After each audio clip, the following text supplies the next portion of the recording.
Una semana, tan solo una semana es el tiempo que ha necesitado este hombre, el nuevo presidente de Estados Unidos, para tener su primera gran crisis diplomática. ¿Con quién? Por supuesto lo sabéis, con México.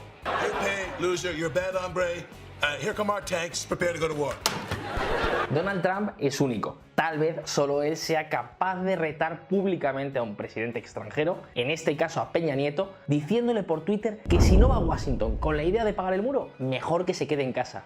Por supuesto, la visita nunca se produjo. Lo he dicho una y otra vez, México no pagará ningún muro. Pero tranquilos, porque Donald no va a ser el protagonista, al menos principal, de este vídeo. Hace un tiempo hicimos este otro vídeo sobre lo errada que podía ser la política proteccionista de Trump. Entonces, muchos de vosotros nos pedisteis que hablásemos del NAFTA, del Tratado de Libre Comercio de Norteamérica. Y eso es precisamente lo que vamos a hacer hoy en este vídeo, prestando, por supuesto, especial atención a la relación de México con Estados Unidos. El NAFTA. El NAFTA en inglés o el TLCAN en castellano es un acuerdo de libre comercio entre Estados Unidos, Canadá y México. Fue negociado y firmado por el presidente George Bush padre en 1992 y ratificado e implantado por Bill Clinton en el 94.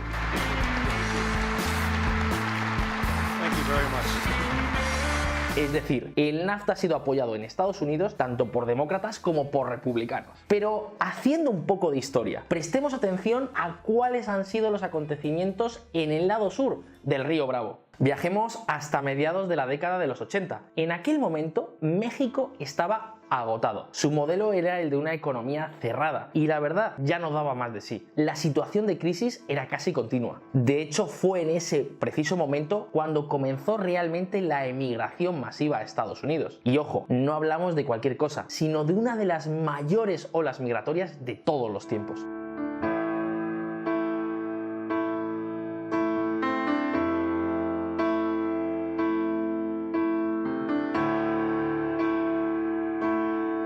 Y eso a pesar de que por aquel entonces los gringos no caían precisamente bien en México. Desde que en la guerra con Estados Unidos entre 1846 y 1848 México perdiese más de la mitad de su territorio, el sentimiento popular en este país veía a Estados Unidos como al gran villano, al gran enemigo. Pero el caso es que en 1988, cuando estaba claro que el modelo había fracasado, el entonces presidente de México, Carlos Salinas, que por cierto se había formado en Harvard, decidió dar carpetazo al modelo y apostar por abrirse al mundo. En sus propias palabras: Estados Unidos no es la mayor amenaza, sino la mayor oportunidad.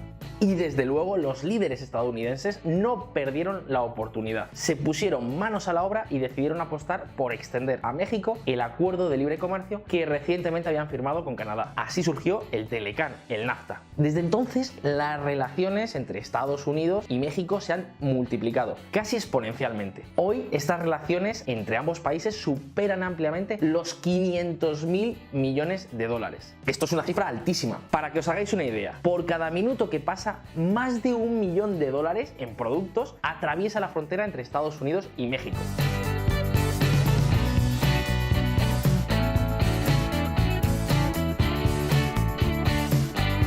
Es decir, solo el tráfico comercial entre Estados Unidos y México equivale a 2 veces toda la economía de Chile y es mayor que la propia economía de Argentina. Pues bien, el actual inquilino en la Casa Blanca, Donald Trump, amenaza incluso con tumbar este tratado, porque según dice es el peor acuerdo para los intereses de Estados Unidos jamás firmado. NAFTA is the worst trade deal maybe ever signed anywhere, but certainly ever signed in this country. Esto, claro, es lo que él dice. La realidad es un poco diferente. Podemos decir que el NAFTA ha sido, en general, una mina de oro para los Estados Unidos. Implicaciones del NAFTA y México para Estados Unidos. Dicen por ahí que cuando Donald Trump tiene una pesadilla, ve a un mexicano robándole la cartera. Ese es mi compromiso y tú sabes que lo voy a cumplir. En fin, yo no sé si esto será verdad, pero desde luego esta historia explicaría por qué Donald tiene tanta obsesión con México y también por qué cada vez que escucha la palabra NAFTA su cerebro se agita y grita ¡robo, robo! Pero ojo, no os penséis que es el único que piensa así. Muchos defensores del proteccionismo en Estados Unidos afirman que los trabajadores mexicanos y canadienses les hacen perder cada año a su país miles de millones de dólares por culpa del libre comercio. En concreto, dicen que las importaciones superan cada año a las exportaciones en casi 80.000 millones, que se dice pronto. El problema, amigos, es que esta cifra tiene más agujeros que un queso gruyère. En primer lugar, hay dos productos que distorsionan todos los datos y que no tienen nada que ver con el NAFTA: el petróleo y el gas natural. Ojo, porque si excluimos estos productos, ese agujero comercial que denuncia Trump desaparece casi por completo. Vale, tal vez alguno de vosotros esté pensando en este momento, pero Enrique, ¿por qué no quieres tener en cuenta el petróleo y el gas natural? Pues porque salvo que Donald Trump quiera devolver a Estados Unidos a la edad de piedra, digo yo que este país tendrá que seguir comprando todo el petróleo que necesita, ya sea a Canadá, a México, a Arabia Saudita o a la Conchinchina. Y aún hay más, porque aquí no termina el juego de magia de estos ilusionistas del proteccionismo. Aún queda otra trampa. El dato comercial del déficit que presentan casi nunca tiene en cuenta los servicios, es decir, el sector financiero, los seguros, los viajes, las consultoras, internet. Claro, ya sabemos todos que los bancos no ganan dinero y que Google no existe, ¿verdad? Pues bien, si corregimos estas dos trampas, resulta que Estados Unidos no tiene ningún agujero comercial por el NAFTA, sino que incluso obtiene un superávit enorme de sus relaciones con Canadá y México, en concreto 40.000 millones de dólares cada año. Vamos, que en todo caso los bandoleros serían los gringos. Pero vale, es verdad, el caso de México es un poco diferente, porque aún corrigiendo las trampas, Estados Unidos sigue registrando cierto déficit. Así que la pregunta en este caso que podemos hacernos es, ¿pero cuánto de grande es este agujero? Pues agarraros a la silla, porque es de aproximadamente el 0,25% del PIB. Sí, lo sé, no es mucho, siento defraudarte. De hecho, es un déficit menor que el que Estados Unidos mantiene, por supuesto con China, pero también con Japón o Alemania, por ejemplo. Y aquí todavía no acaba la historia. La industria automotriz. A pesar de lo que se cuenta, amigos de VisualPolitik, casi todas las industrias de Estados Unidos exportan más a México de lo que importan, salvo la de los automóviles. Pero claro, es que las compañías que más coches hechos en México venden a los Estados Unidos son precisamente las de origen estadounidense, como por ejemplo Ford o General Motors. Así que ya os podéis imaginar dónde van a parar los beneficios generados, ¿verdad? Sí, así es, lo habéis clavado. Los beneficios regresan a Estados Unidos, tanto en forma de coches más baratos como de beneficios listos para ser distribuidos entre los millones de accionistas de estas compañías. Pero todavía hay más. Se suele decir que la razón principal para que las empresas lleven sus fábricas a México son los salarios más bajos. Bueno, esto es verdad, pero solo una verdad a medias, porque no es la razón principal, no. No. Lo que más le interesa a las compañías de coches, a Ford o a General Motors, insisto, es que a día de hoy México tiene muchos más tratados de libre comercio que Estados Unidos, lo que les permite producir, fabricar en este país y vender en mercados como Brasil o la Unión Europea, ahorrándose un montón de dinero en aranceles. Concretamente, más de 700 millones de dólares cada año. No está mal, ¿verdad? Brasil ama los autos hechos en México. ¿Y dónde va a parar el beneficio de todas estas operaciones? Lo habéis vuelto a adivinar, a Estados Unidos. Como en los casinos, parece que aquí la casa siempre gana. Es decir, gracias a México, las compañías automovilísticas de Estados Unidos son más competitivas y tienen más beneficios. Al tiempo, insisto que los consumidores de Estados Unidos pueden comprar sus coches muchísimos más baratos.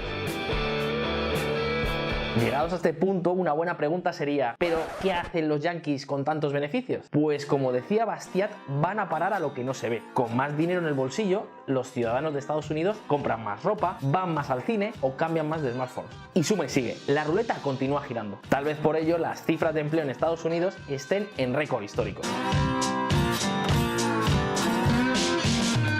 Y ojo, según las investigaciones realizadas, acabar con la relación comercial entre Estados Unidos y México le supondría a Estados Unidos perder más de 5 millones de puestos de trabajo. Implicaciones del NAFTA y Estados Unidos para México. Bien, si México es importante para Estados Unidos, la inversa es enorme. Casi el 80% de las exportaciones mexicanas van a su vecino del norte. Así que no es extraño que la amenaza de Trump haya hecho recordar esa célebre frase que se dice pronunció Porfirio Díaz. Pobre México, tan lejos de Dios y tan cerca de Estados Unidos. Vamos a ver, el Telecán ha sido muy positivo para México. Por ejemplo, ¿sabéis quién es hoy el mayor empleador de este país? Pues es Walmart. Bien, sin embargo, desgraciadamente, este fenómeno no se ha visto en el crecimiento de México, que la verdad ha sido durante todos estos años cuando menos anémico. Así que la pregunta es, ¿qué ha ocurrido? Bien, amigos, pues aquí toca buscar responsabilidades dentro del país. Lo cierto, amigos, es que los políticos mexicanos no han sabido aprovechar esta fabulosa oportunidad para modernizar el país y hacerlo muy competitivo. Y eso que gracias a los altísimos precios del petróleo en los últimos años han tenido recursos de sobra para hacerlo.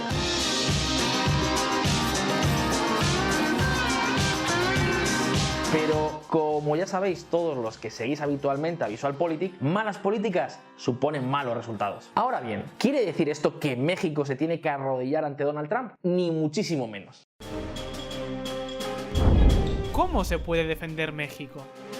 Donald Trump ha amenazado a México con imponer fuertes aranceles a sus productos. En concreto, su administración ha hablado de un 20%. Esto de entrada sería ilegal, porque hay una norma de la Organización Mundial del Comercio que lo prohíbe. En concreto, la conocida como Regla de la Nación Más Favorecida, que viene a decir que ningún país miembro de la OMC puede discriminar a ningún otro. De facto, esto limitaría el arancel máximo, en caso de tumbarse el NAFTA, al 3%, lo que, vamos a ver, sería un impuesto a los consumidores y a las empresas estadounidenses, pero prácticamente no afectaría en absoluto al tráfico comercial entre los dos países. Pero incluso si Estados Unidos, con la aprobación del Congreso, que es mucho decir, quiere saltarse la legalidad internacional, México tiene herramientas más que de sobra para combatir y tratar de impedirlo.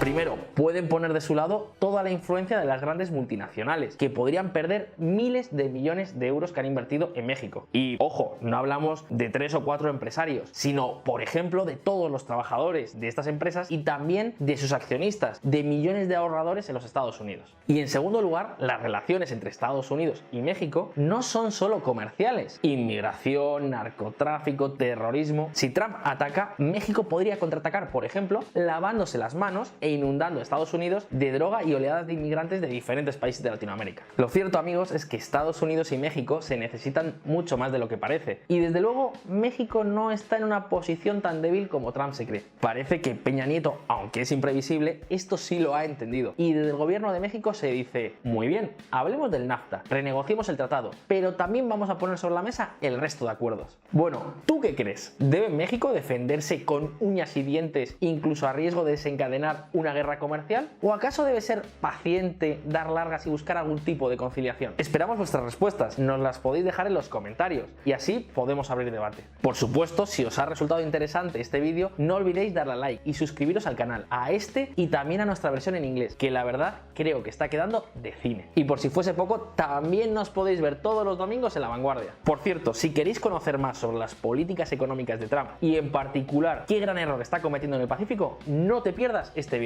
Un saludo y hasta la próxima, amigos.